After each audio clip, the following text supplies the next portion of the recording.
The note on the kitchen counter in Lisbon was chilling. "Nobody can stand you anymore. We've gone home." My own children had left. But a frantic search revealed something worse. They hadn't just abandoned me in a foreign country, they had stolen my passport and trapped me there. They thought it was a punishment. It was my liberation. I never planned on becoming invisible in my own home.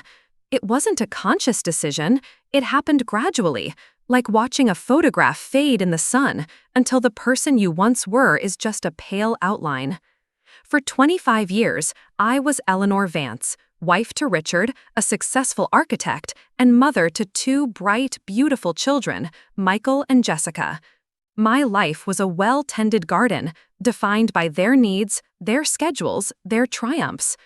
Then Richard left for a younger woman, and the garden withered overnight. I became Eleanor, the discarded wife, a title that clung to me like damp soil. I played the role with a bitterness that stained every interaction, a quiet grief that slowly turned to acid. This trip to Lisbon was supposed to be different.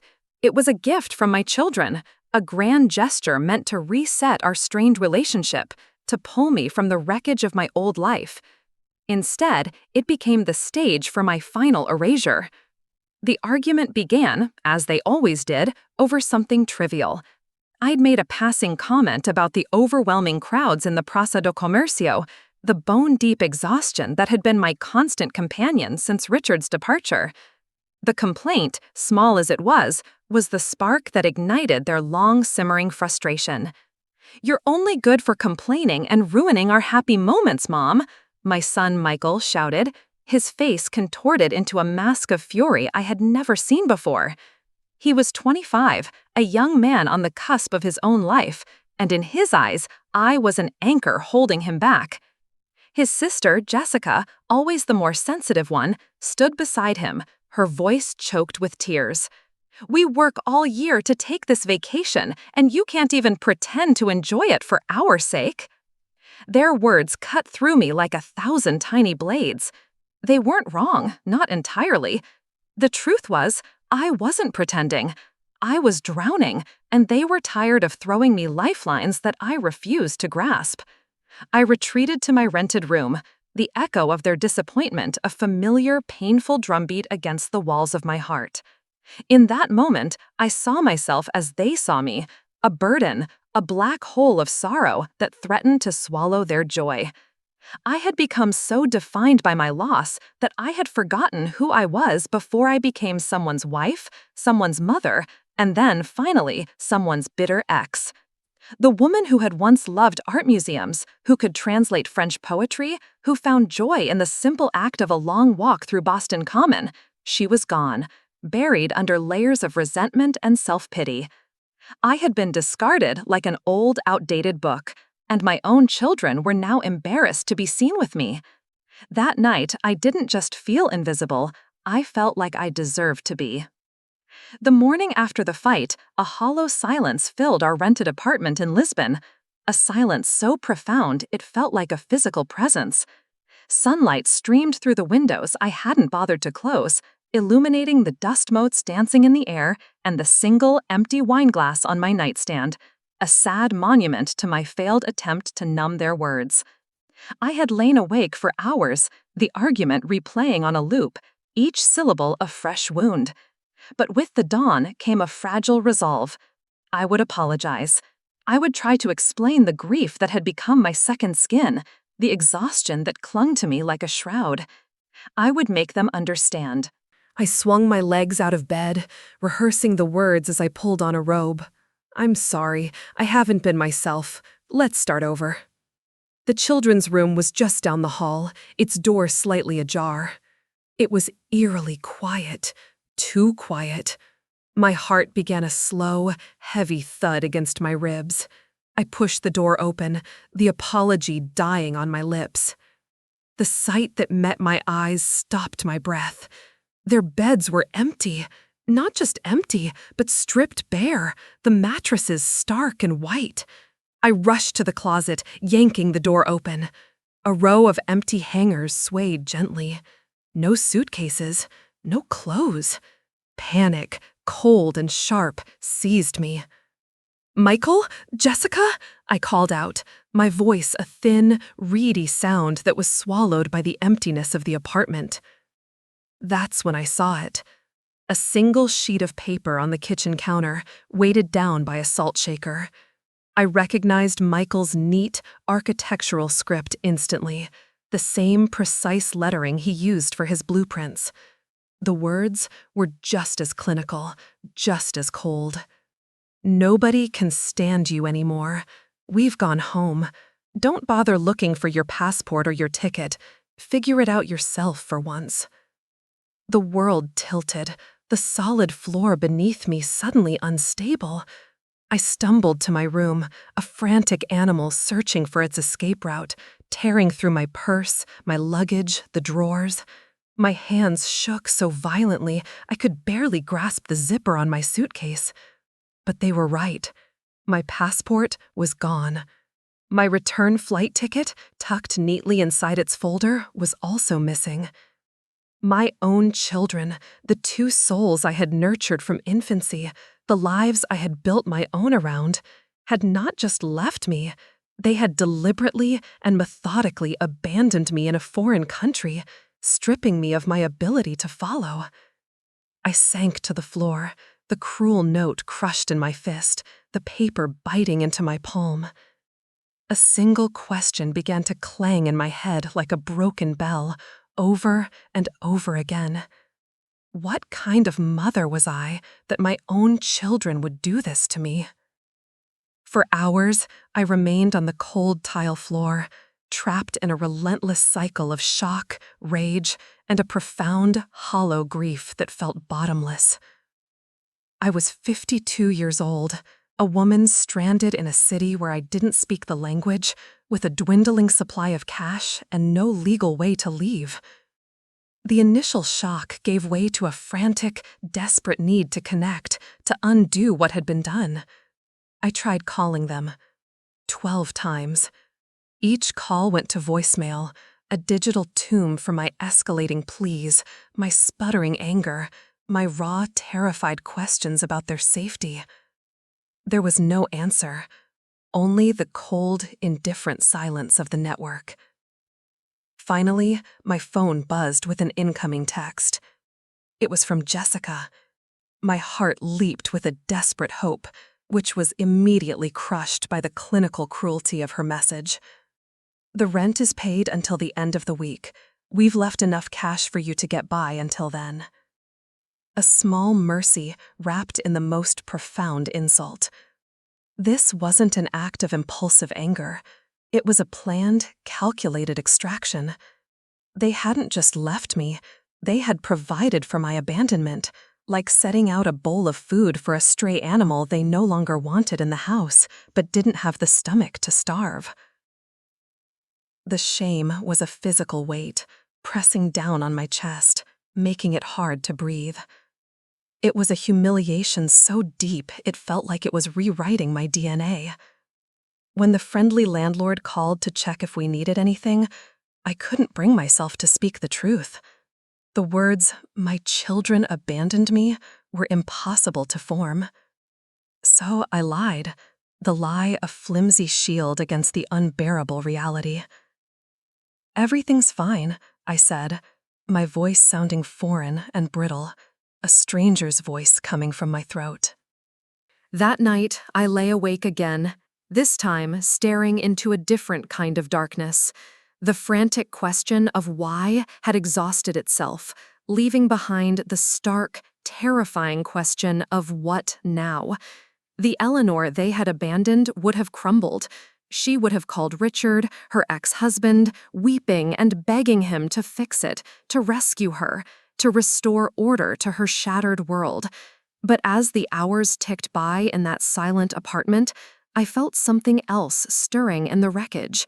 For the first time in 3 years, I felt something calcify inside me, a hardening where softness had always lived. The woman who would have forgiven them anything was beginning to disappear, and I wasn't sure I wanted her back. As the second dawn broke over the terracotta roofs of Lisbon, a new thought pierced through the thick fog of my despair. It was a line I'd read years ago from the Stoic philosopher Seneca, a line that had meant nothing to me then, but landed with the force of a revelation now. We are more often frightened than hurt, and we suffer more from imagination than from reality. My children's act was real. It was a deep, deliberate wound. But my imagined future, a helpless, lonely collapse in a foreign city, was just that, an imagination, a story I was telling myself based on the weak, dependent character I had allowed myself to become. For 3 years, I had been living as a ghost, haunting the edges of my own life, defined only by Richard's absence and my children's pity. I saw it now with a sudden, brutal clarity. My bitterness had become a toxic fog, choking the very people I leaned on most. I had made my grief their burden. The trip to Lisbon wasn't just a vacation. It was a desperate attempt to resuscitate a relationship I had been slowly suffocating with my sorrow. This abandonment, as cruel and shocking as it was, felt less like a punishment and more like a consequence. This was not revenge from them. This was cause and effect. It was something I had, in my own passive way, helped architect. I pushed open the French doors to the tiny balcony and stepped into the cool morning air. The city was waking up below, the sounds of trams and distant church bells rising to meet me. This was my rock bottom, the lowest point I had ever been.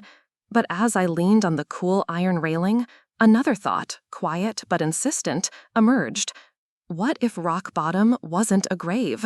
What if it was a foundation? A hard, unforgiving place from which to build something new, something that was entirely my own. The life that had fallen apart had not been truly mine in years. Maybe, just maybe, this was an opportunity to build one that was. The thought was terrifying, but it was also the first flicker of light I had seen in a very long time. For the first time since Richard walked out the door, I wasn't looking backward at what I had lost. I was looking down at the hard ground beneath my feet and wondering what I could build upon it. Action follows thought. The thought that I could rebuild had taken root, and now I had to water it. I took a long, hot shower, washing away the grime of yesterday's despair, watching the remnants of my old life swirl down the drain. I dressed in my cleanest clothes, the simple act of choosing a blouse and slacks feeling like a reclamation of agency. I made a strong cup of coffee, the bitter aroma a welcome jolt to my senses, a stark contrast to the cloying sweetness of my self-pity. My path was clear on one point. I had to go to the American embassy. I had to report my passport stolen and begin the bureaucratic process of re-entry into the world. The thought of speaking the words aloud, "My children stole my passport," still sent a wave of nausea through me, but it was a necessary humiliation, a toll I had to pay to cross this bridge. But after that, the old Eleanor would have booked the first available flight home, tail between her legs, ready to resume her role as the sorrowful matriarch in an empty house. The woman staring back at me from the small bathroom mirror was different. She was tired, her eyes were puffy, but there was a flicker of something else there. Not hope, not yet. It was resolve, hard and unyielding. As I was about to leave, my bag in hand, a soft knock came at the door. I opened it to find an older woman, perhaps in her 70s, with kind, knowing eyes and a halo of white hair. She was holding a small basket covered with a cloth.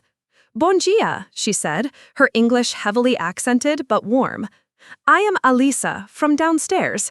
I see you are alone today."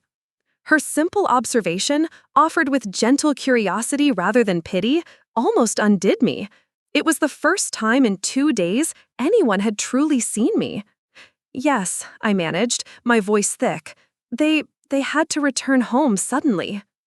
She nodded, a deep understanding in her gaze that suggested she knew there was more to the story but was too gracious to ask.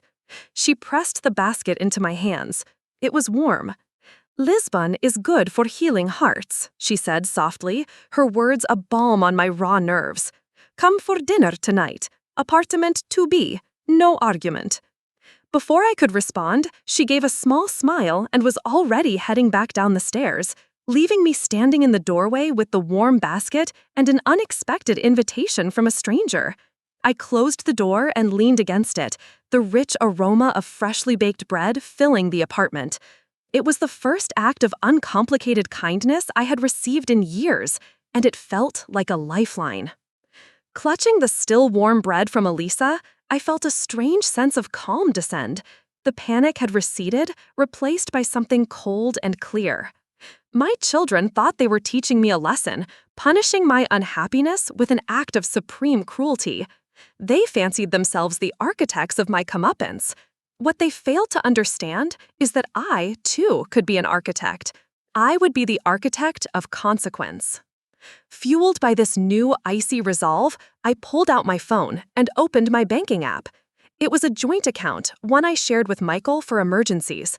And there it was, the smoking gun. A large cash withdrawal made yesterday from an ATM at the Lisbon airport. The amount was precise, enough for 2 last-minute, one-way tickets to Boston, plus a little extra for airport meals. This was the final piece of evidence that this was not a desperate, angry impulse. This was a premeditated escape. I should have felt a fresh wave of rage. I should have felt the sting of betrayal sharpen. Instead, what I felt was a chilling sense of clarity. They had severed the tether, believing I would simply drift away, a helpless vessel cut loose from its moorings. They had no idea they had just handed me the scissors. My thumbs moved with a speed and certainty that felt foreign. I typed one last message to Jessica, a final act of the mother I used to be. I'm safe. I'll be in touch when I'm ready. I love you both, even now. It was true, in a distant, painful way. You don't stop loving your children. You simply change the way you do it. I sent the message. Then, I did something the old Eleanor never would have had the strength or the self-preservation to do. I went into my contacts and blocked their numbers. Michael's, Jessica's. The silence that followed was my own choice. As I took a bite of Elisa's bread, the crust crackling, the inside soft and warm, I felt a seed of possibility take root in the barren soil of my grief. This wasn't just an ending. This was a quiet declaration of war. Not on them, but for my own soul. The game had begun, and my children had no idea they were already several moves behind. They thought they had left me with nothing. In reality, they had left me with everything I needed. A reason to fight. The American embassy was a bureaucratic beehive, a sterile, air-conditioned space humming with the quiet anxieties of misplaced lives. I took a number, 47, and sat in a hard plastic chair, rehearsing the words that felt like swallowing glass. My children stole my passport. My children abandoned me. Each time I thought it, the phrase sounded more absurd, like a line from a bad melodrama. This wasn't something that happened to people like me, to mothers from respectable Boston suburbs. This was a story you read about online, shaking your head in disbelief. Número 47. My number flashed on the screen. I approached a counter shielded by thick plexiglass, manned by a woman whose face was a mask of professional neutrality. She didn't look up from her computer. "How can I help you today?" she asked, her voice flat and mechanical. "I need to report a stolen passport," I said, my own voice thin and unsteady. "Stolen? Did you file a police report?" Her eyes, tired and uninterested, finally flipped up to meet mine. "No, it's complicated." I took a deep breath, the sterile air doing nothing to calm the frantic beating of my heart. My children took it. They left for home yesterday and took my passport with them. Her practiced neutrality slipped for just a fraction of a second, a flicker of surprise in her eyes, before the professional mask returned firmly in place. "I see," she said, the two words a masterful blend of disbelief and dismissal. "That's unusual." She began typing, her fingernails clicking a rhythmic, indifferent tattoo on the keyboard. "We'll need you to complete these forms. It will take at least 2 weeks to process an emergency passport. 2 weeks. The timeline, which should have felt like a prison sentence, landed with a strange, unexpected lightness. I wasn't sure why. Hadn't I just decided this morning that I wasn't in a rush to go home? There are procedures, ma'am, she continued, her tone clinical, as if speaking to a child. Meanwhile, I suggest you contact your family and ask them to return your property. The way she said the word family felt like a branding iron on my skin. In that moment, I was no longer Eleanor Vance. I was a case file, an unusual and complicated problem, another messy life to be processed, filed, and forgotten. The familiar shame rose in my throat, hot and suffocating, threatening to choke me. I was just another invisible woman, lost in the system. "Excuse me." A calm, authoritative voice cut through my haze of humiliation like a lighthouse beam through fog. I turned from the counter to see a woman about my age, her silver-streaked brown hair pulled back in a neat ponytail. She wore simple linen trousers and a flowing tunic that somehow looked effortlessly elegant in the sterile, fluorescent-lit room. "Margaret Wilson," she said, extending a hand with a firm, confident grip. I couldn't help but overhear. Her eyes held a mixture of professional concern and genuine curiosity. "Once you finish the paperwork, why don't you come to my office? It's just down the hall." An hour later, I sat across a small, tidy desk from Margaret, the woman who had thrown me an unexpected lifeline. She had listened to my story without a single flicker of judgment, her gaze sharp and intelligent, taking in every detail. She didn't offer pity, for which I was immensely grateful. She offered something far more valuable, her full attention. "So," she said, looking over the forms I had filled out, her expression thoughtful, "you're stranded, Eleanor." "I prefer to think of it as an unscheduled sabbatical," I replied, surprised by my own wit, a relic from a version of myself I thought had long since vanished. A small, appreciative smile touched her lips. "I like your attitude. Most people in your situation would be on the verge of a complete meltdown." "Oh, I had the meltdown yesterday," I admitted, a ghost of a smile touching my own lips. "Today is for planning." She leaned forward, her eyes assessing me with a keen intelligence. "What did you do before all this, career-wise?" "I was a translator," I said, the words feeling dusty from disuse, "French and Spanish. But I gave it up when my son, Michael, was born. After that, I just raised the children, supported Richard's career." "Languages," Margaret murmured, tapping a pen against my file. "And you're stuck in Portugal for at least 2 weeks." She looked at me, and for the first time since this nightmare began, I felt like someone was seeing me not as a problem, but as a person with a unique set of circumstances. It was the first time someone had framed my situation not as a trap, but as a combination of skills and a block of time. In her eyes, I wasn't just a victim, I was a resource.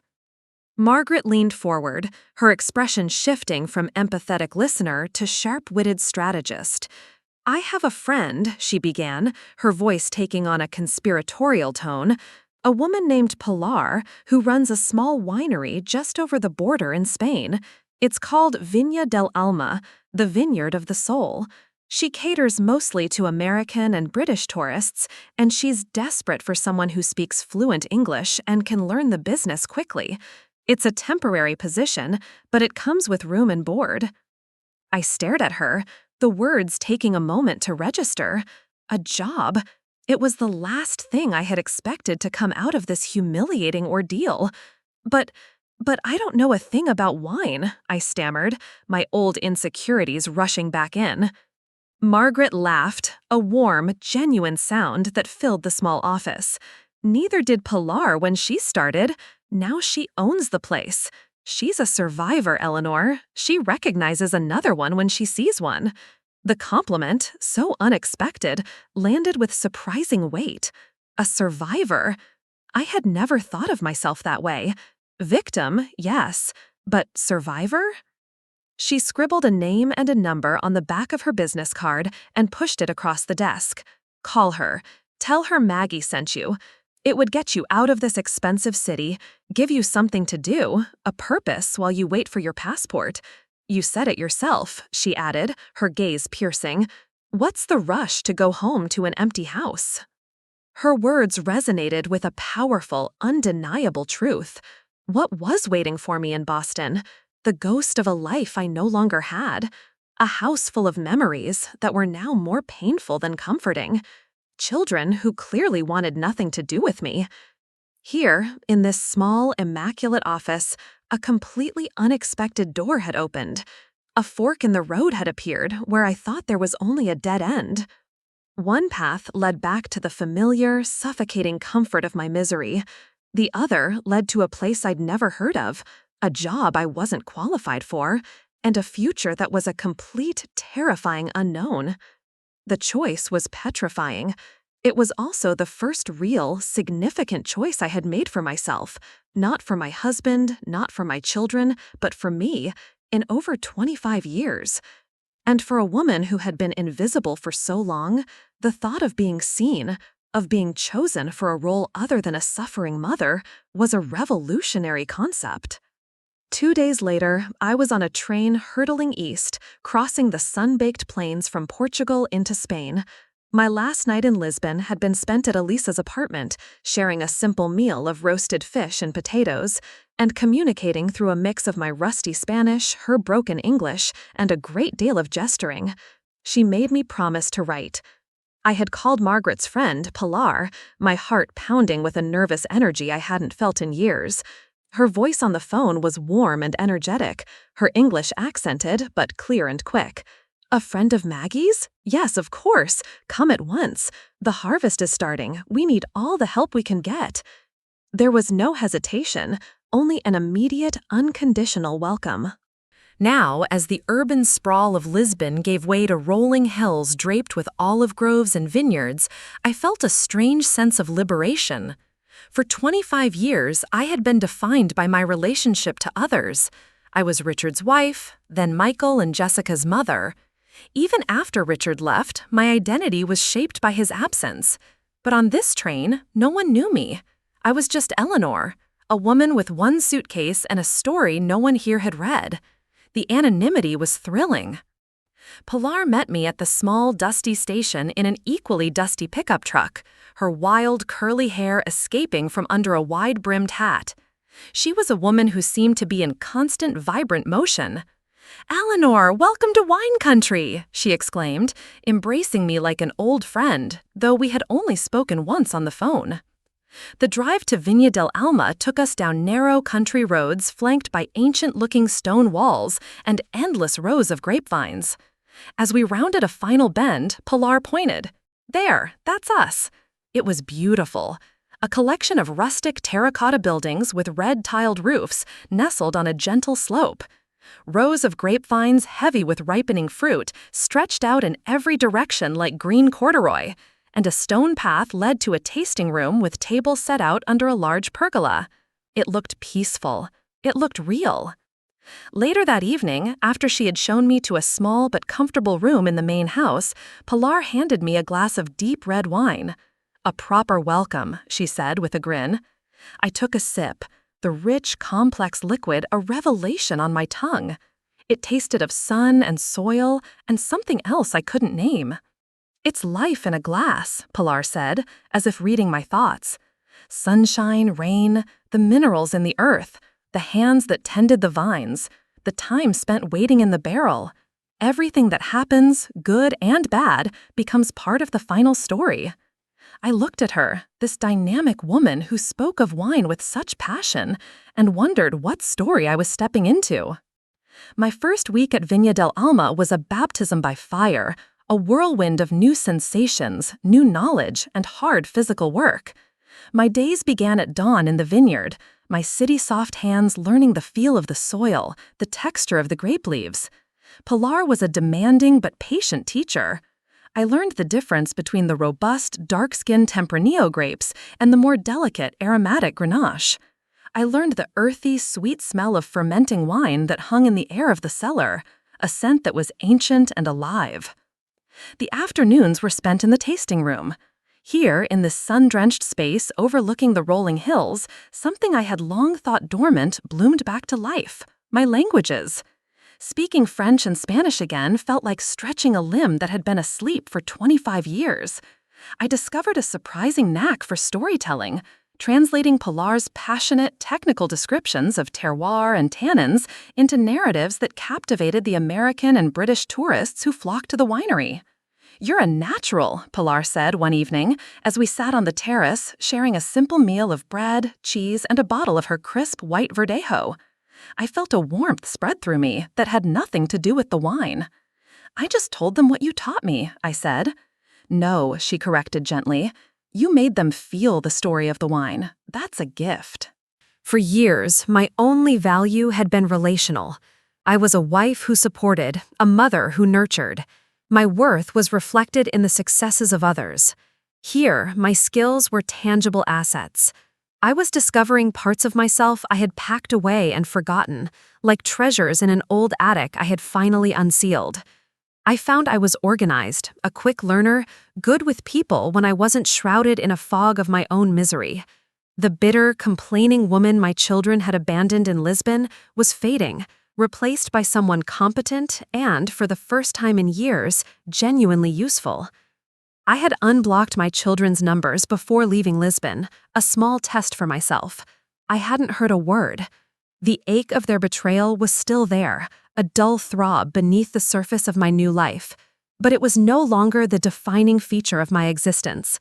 It was just one part of a much larger, more interesting story that was beginning to unfold, a story I was finally writing for myself. One evening, nearly 2 weeks into my new life, Pilar and I were hunched over the winery's ledgers, a task I discovered I had a surprising talent for.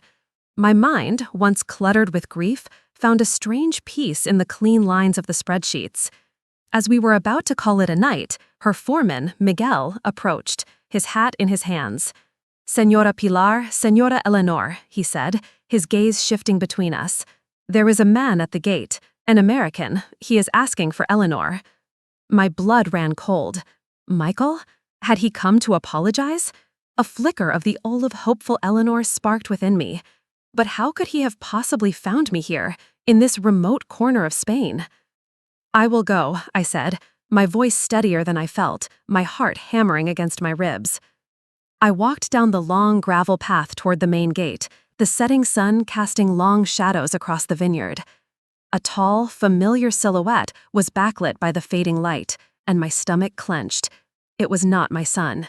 It was Richard, my ex-husband, standing there in his pressed khakis and a crisp polo shirt, looking every bit the successful, confident architect who had traded me in for a younger model 3 years ago.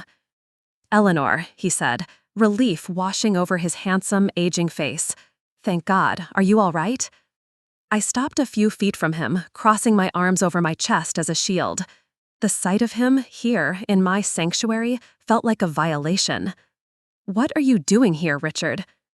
"The kids called me. They were in a panic. They said you'd disappeared in Lisbon. They couldn't reach you. They were worried you'd—" He hesitated, a flicker of discomfort in his eyes. "They were worried you might have harmed yourself." The accusation, so casually delivered, hit me like a slap. "Because that's more palatable than the truth?" I asked, my voice dangerously quiet. "That they abandoned their mother in a foreign country after stealing her passport?" He had the decency to look away, to study the gravel at his feet. "They told me what happened. It wasn't right." He looked back up. "I found you through a friend at the State Department. It wasn't easy." "I'm sure it wasn't," I said, my voice devoid of the gratitude he clearly expected. "What do you want, Richard?" "To bring you home," he said, as if it were the most obvious, simple solution in the world, as if my life were a misplaced object he had come to retrieve. "The kids are sorry. They were upset. They acted rashly." "So they sent you," I thought, the bitterness a familiar taste in my mouth. "They sent the family fixer to clean up their mess, just like always." The old me, the weak, dependent Eleanor, would have wept with relief, would have fallen into his arms, grateful to be rescued. But that woman was gone. The new me felt nothing but a cold, hard resolve solidifying in my veins. This wasn't a rescue mission. It was an invasion. Just as the tension at the gate became unbearable, Pilar appeared at my side, a silent, solid presence. She had clearly been watching from the house. After a tense introduction, she did something remarkable. With a graciousness that completely disarmed Richard, she invited him to join us for dinner. It was a brilliant power play, shifting the battlefield from the gate to her territory, her table. I was immensely grateful. Seated on the beautiful stone terrace of Viña del Alma, surrounded by the life I was beginning to build, Richard's presence felt like an intrusion from a past I no longer recognized. He was a ghost at the feast. "This place is beautiful," he offered, his voice strained as he tried to breach the awkward silence. "It is," I agreed, offering nothing more. "The kids miss you, Eleanor," he tried again. "Is that why they stole my passport and abandoned me?" I countered, my voice dangerously level. He sighed, the sound of a man burdened by the foolishness of others. "They were confused. They told me you've been difficult since the divorce." The condescension in his tone lit a fuse. "Difficult?" I repeated, my voice laced with ice. "Is that what you call grieving the end of a 25-year marriage, Richard? The one you ended with a 5-minute conversation before moving in with your 28-year-old assistant?" The dinner that followed was a strained affair. I remained mostly silent, watching him, the man I had spent most of my adult life with, and felt a strange, profound detachment. He was a character from a book I had already finished reading. I knew how his story ended. After dinner, as Pilar tactfully excused herself, Richard made his move. "Be serious, Eleanor. What's your plan here? You can't stay in a place like this." "And why not?" I challenged, meeting his gaze without flinching. "Because this isn't your life," he said, his tone dripping with the certainty of a man who had always defined my reality. "Isn't it?" I replied. "Because right now, this feels more like my life than anything has for the past 3 years." He looked genuinely baffled, as if my newfound autonomy was a complex equation he couldn't solve. As he prepared to leave, he pulled out his wallet and tried to press a thick wad of euros into my hand. "At least, let me leave you some money." The old Eleanor, the one who depended on him for everything, would have taken it. She would have been grateful for the scraps from his table. But she was gone. "I don't need your money, Richard," I said, the words feeling powerful and true on my tongue. He left looking smaller, diminished, his power to rescue me utterly gone. As I watched his rental car disappear down the drive, I realized I had not won a battle. I had simply refused to fight on his terms. I had refused to be rescued from a life I was finally choosing for myself. When Richard's taillights had disappeared down the long drive, I turned to find Pilar sitting on the steps of the main house, 2 small glasses and a bottle of what looked like brandy on the step beside her. She had been waiting. "You okay?" she asked, her voice soft in the quiet night. "Surprisingly, yes," I said, sinking onto the step beside her. "Thank you for inviting him to dinner. I think I needed that." "We all need to face our pasts eventually," she said. She poured a measure of the amber liquid into each glass and handing one to me. I accepted the glass, the faint scent of oak and vanilla rising to meet me. "I'm listening." Pilar took a deep breath, her gaze fixed on the dark silhouette of the vineyards against the star-dusted sky. 15 years ago, she began, I wasn't Pilar, the woman who owns a winery. I was Pilar, the wife of a very powerful, very cruel man in Madrid. Over the next hour, under the compassionate watch of the Spanish moon, she laid her life bare.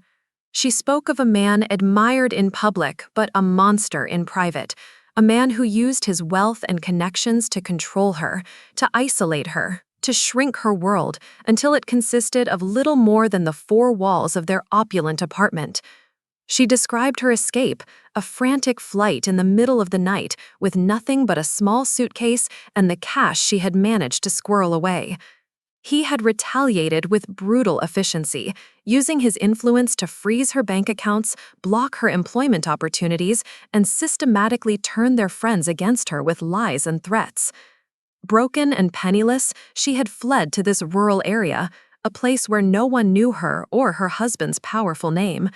She started working at this very winery, Viña del Alma, first cleaning the tasting room, then serving, then slowly, painstakingly, learning every aspect of the winemaking process. The old owner, Mateo, he became like a father to me, she explained, her eyes distant with memory. When he died 7 years ago, he left the winery to me. His own family, his children, contested the will, of course, but Mateo had made everything ironclad. He gave me a second life. "What happened to your husband?" I asked, my voice barely a whisper. Her eyes hardened, the softness of the memory replaced by a familiar steel. He remarried, someone younger, more controllable. Last I heard, she was in the hospital for the second time with accidental injuries. She shook her head, a deep sadness in her expression. I tried to warn her, but she wouldn't speak to me. That's how isolation works. He makes you believe you're alone, that no one will help you, that you deserve it. Her story was not just a confession, it was a lesson. It was a testament to the fact that a woman could be stripped of everything, her money, her status, her family, and still rebuild a life from the soil up. Her survival was a mirror, reflecting a strength I was only just beginning to recognize in myself. "I would rather struggle on my feet," she said, her voice fierce and low, "than live comfortably on my knees." Her words settled deep inside me, not as an inspiration, but as a confirmation. Something inside me, something I thought had died long ago, had finally, definitively, decided to stand up. 3 weeks had passed since Richard's visit. My emergency passport had arrived in a crisp embassy envelope, but it sat unused in a drawer in my room.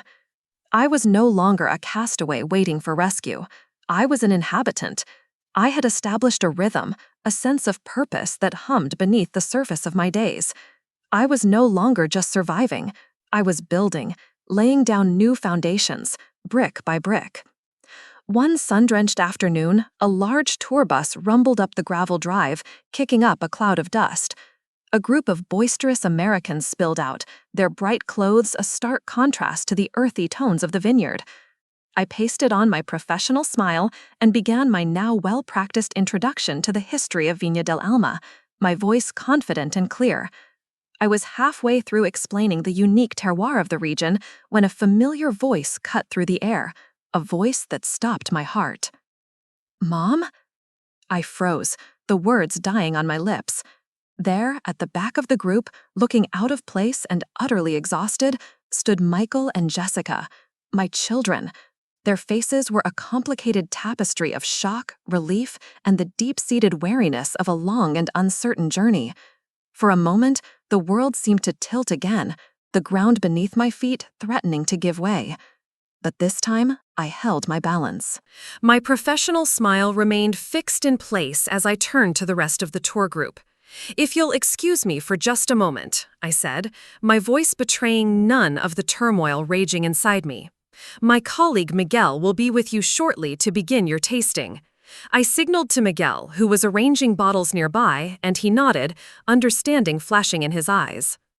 I led my children away from the group, to the quiet stone terrace where Pilar and I so often sat in the evenings, the same spot where I had dismantled their father's clumsy attempt at a rescue.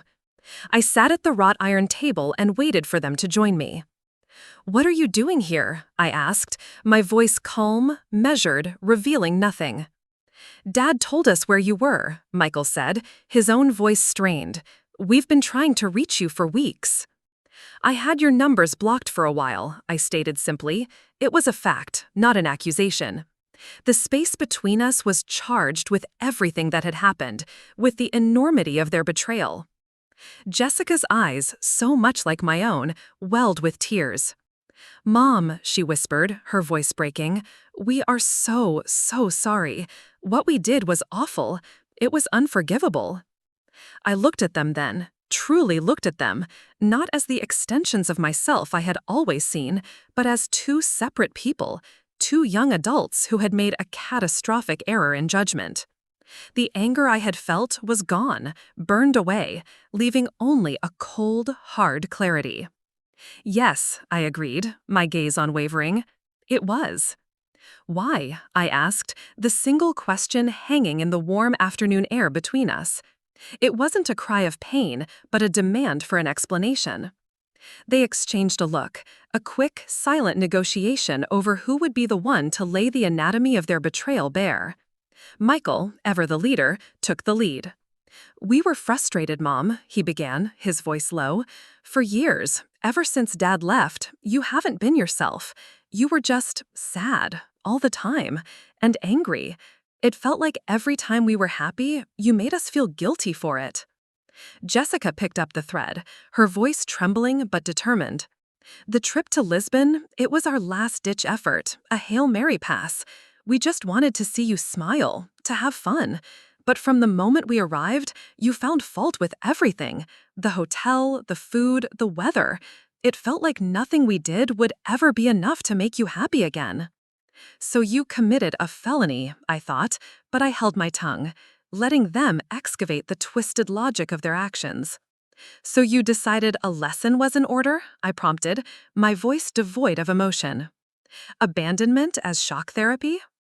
"It was my idea," Michael confessed, his gaze finally dropping to the floor. "I was angry after our fight. I said you needed a wake-up call, something to snap you out of it." "And I went along with it," Jessica whispered, tears finally spilling down her cheeks. "We were so stupid. We thought you'd just call Dad, or get another ticket and fly home the next day. We never thought you'd stay." "You never thought I was capable," I finished for her, the words landing with the finality of a judge's gavel. "Of surviving without you, of building something for myself." Their silence was its own confession. It was the most honest answer they could have given. In that moment, I saw the truth with a painful, liberating clarity. They had seen me as a fragile object, a problem to be managed, a porcelain doll that had been cracked and was no longer any fun to play with. They had never considered the possibility that I was a person with reserves of strength they had never bothered to look for. They hadn't just underestimated me, they had fundamentally misunderstood who I was. And in their arrogant ignorance, they had given me the greatest gift of all, the chance to reintroduce myself, not as their mother, but as Eleanor Vance. They explained how they had spent 3 days driving through the rural Spanish countryside, a pilgrimage of penance, visiting every winery they could find, searching for the mother they had so carelessly discarded. The irony was so rich, so potent, I almost laughed. They had cast me out, only to find themselves lost while trying to find their way back to me. "We miss you, Mom," Michael said finally, his voice thick with an emotion I hadn't heard from him in years. "The house feels empty without you." I looked at their faces, etched with remorse and exhaustion, and I felt the last vestiges of my anger dissipate, not into warmth, but into a calm, clear understanding. They were children who had made a terrible adult mistake. "I forgive you," I said, and the words, when I spoke them, were true. The toxic rage had burned away, leaving me scoured clean. Then I delivered the second part of my verdict. "But I am not coming home." The shock on their faces was palpable. They had come all this way, expecting a tearful reunion, an immediate return to the status quo, where I would resume my designated role in the family drama. They were not prepared for this new woman, this mother who had her own plans, her own life, that did not revolve around them. "I like it here," I explained, my voice even and steady. "I'm learning, I'm growing. For the first time since your father left, I feel like myself again. Not a ghost of myself, not a problem to be solved, just me." I saw the confusion in their eyes, the dawning realization that the world they had known had fundamentally shifted on its axis. "Have dinner with me tomorrow night," I said. It was not a request, but a summons. "Pilar wants to meet you." They would come, they would sit at Pilar's table, in the heart of my new life. They would see the strength I had found, the community I was building. They would see me not as their broken mother, but as a woman standing on her own 2 feet. They would understand that the power dynamic between us had irrevocably, permanently shifted.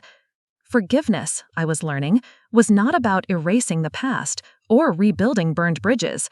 It was about refusing to let the past dictate the future. It was a boundary drawn in the sand, firm and clear. It was a declaration that while I might be their mother, I was no longer their responsibility, and more importantly, they were no longer mine. Dinner on the terrace the following evening was a fragile truce. My children were on their best behavior, presenting Pilar with a bouquet of local wildflowers, an expensive bottle of Rioja as a peace offering. Pilar, in turn, was a gracious but formidable host. She accepted their gifts with a polite smile, then proceeded to serve her own magnificent paella, regaling them with stories of my newfound value to the winery. I could see them watching me, trying to reconcile the competent, respected woman Pilar described with the broken mother they had left behind. As the sun bled into the horizon, casting the vineyards in a golden glow, the real reason for their pilgrimage finally emerged. It was Jessica who broached the subject, her fork hovering over her plate. "Dad's not doing well," she said quietly. "Amber, his girlfriend, she left him 3 months ago." Michael added the final damning piece. His firm lost the Westfield contract. It was his biggest project. "He's been drinking, missing meetings. He's falling apart, Mom," he said, his eyes pleading with me. "Just like you did. Only he has no one." And there it was, the final test, the true purpose of their transatlantic journey. They hadn't just come to apologize. They had come to recruit me. They needed me to resume my old role, the one I had played for 25 years with dutiful precision, the family caretaker. They needed the old Eleanor to return and fix their broken father, to mend the man who had shattered her. Dinner on the terrace the following evening was a fragile truce. My children were on their best behavior, presenting Pilar with a bouquet of local wildflowers and an expensive bottle of Rioja as a peace offering. Pilar, in turn, was a gracious but formidable host. She accepted their gifts with a polite smile, then proceeded to serve her own magnificent paella, regaling them with stories of my newfound value to the winery. I could see them watching me, trying to reconcile the competent, respected woman Pilar described with the broken mother they had left behind. As the sun bled into the horizon, casting the vineyards in a golden glow, the real reason for their pilgrimage finally emerged. It was Jessica who broached the subject, her fork hovering over her plate. "Dad's not doing well," she said quietly. "Amber, his girlfriend, she left him 3 months ago." Michael added the final damning piece. His firm lost the Westfield contract. It was his biggest project. "He's been drinking, missing meetings. He's falling apart, Mom," he said, his eyes pleading with me. "Just like you did, only he has no one." And there it was, the final test, the true purpose of their transatlantic journey.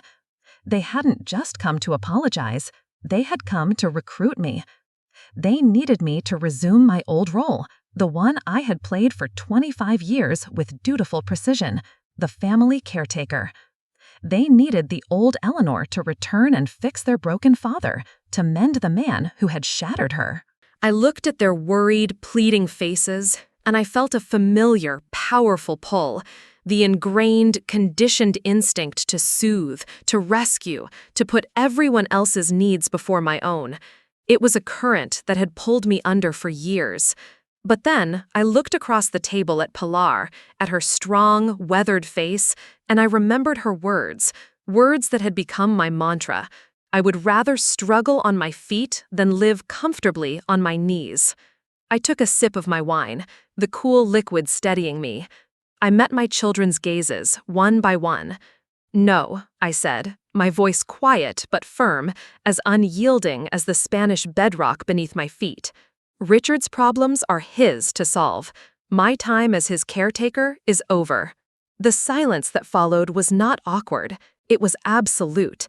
It was the sound of a final, critical chain breaking, the sound of my own liberation echoing across the quiet vineyard.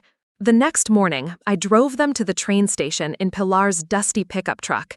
The goodbyes were tearful but honest, stripped of the pretense and resentment that had characterized our relationship for so long.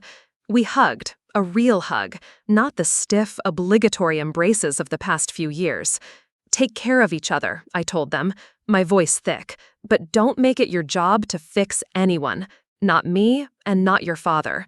It's a hard habit to break." "We'll try," Jessica promised, wiping a tear from her cheek. I watched them board the train, two young adults now, burdened with the messy, complicated reality of their parents' lives. As the train pulled away, a profound sense of peace settled over me. A chapter, a long and painful one, had finally closed. When I returned to Viña del Alma, Pilar was waiting for me on the terrace, a knowing smile on her face. "They are good children," she said simply. "Just a little lost." Before I could respond, she held up a piece of paper. "A message came for you while you were gone. The wine distributor in Madrid. They received your resume from Margaret. They want to interview you next week." Excitement, pure and undiluted, bubbled up inside me, a feeling so foreign I barely recognized it. For so long, my future had been a blank page, a void I was terrified to look at. Now, suddenly, possibilities were being written on it. That evening, I sat at the small desk in my room and updated my resume. For the first time, I didn't see the 25-year gap in my employment history as a deficiency. I translated my years as a homemaker into a language of competence: project management, financial oversight, logistical coordination, multilingual communication. I had not just been raising a family, I had been running a complex, multifaceted enterprise. Later, I did something I hadn't planned. I called Richard, not to console him, not to offer help, but to offer a final, clean closure. He sounded surprised to hear from me, his voice hollow and tired. He asked me how I was, and for the first time, I could answer honestly. "I'm well, Richard." The inevitable question came, laced with a bewildered envy. "How did you do it?" he asked. "How did you rebuild after everything?" I thought of the woman weeping on the floor in Lisbon, of Pilar's story, of the hard, satisfying work in the vineyard. "I stopped looking backward, Richard," I told him, "and I started surrounding myself with people who saw my value, not just my use." He was silent for a long moment. I knew then that the conversation was over. I was no longer the discarded blueprint of his life. I was drawing my own, and it was time to hang up and get back to work on the design. 2 months later, I moved into a small apartment in Madrid, embarking on my new career as an international liaison for the wine distributor. The interview had been less of a questioning and more of a conversation. They valued my languages, my poise, and perhaps most importantly, my life experience. Life was full in a way it hadn't been for decades. I made new friends through an expat group. I started taking flamenco lessons on Tuesday nights, my awkward, hesitant steps slowly giving way to a confident rhythm. I had weekly video calls with my children, our conversations lighter and more genuine than they had been in years, free from the weight of obligation and resentment. They were navigating their father's ongoing crisis without me as a crutch, and I could see them growing stronger, more capable, in the space I had created. One evening, as I sat on my tiny balcony watching the Madrid sunset paint the sky in hues of orange and violet, my phone buzzed with a text from Pilar. It was a photo of a new framed picture hanging in a place of honor in the Viña del Alma tasting room. It was a candid shot Miguel had taken of me during the harvest, my face tilted to the sun, laughing as I held up a heavy cluster of dark purple grapes. "For the tourists who ask about the American woman who found herself here in Spain," her message read, "your story inspires them." I smiled, a deep, genuine smile that reached my eyes. My children had left me in Lisbon as a cruel punishment.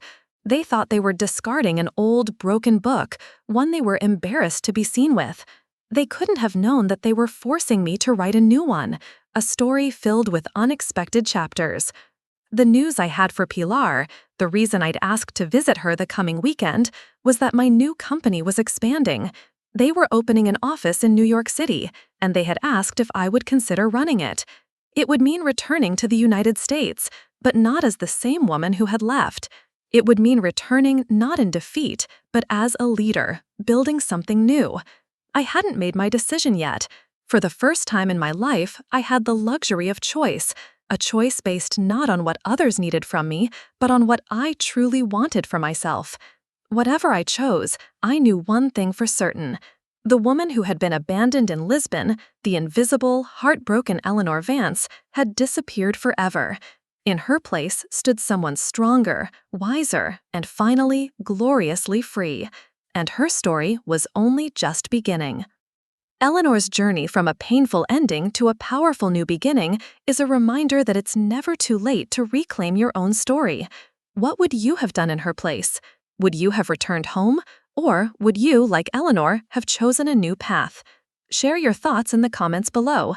We love hearing from you. Thank you for watching When the Mother Awakens.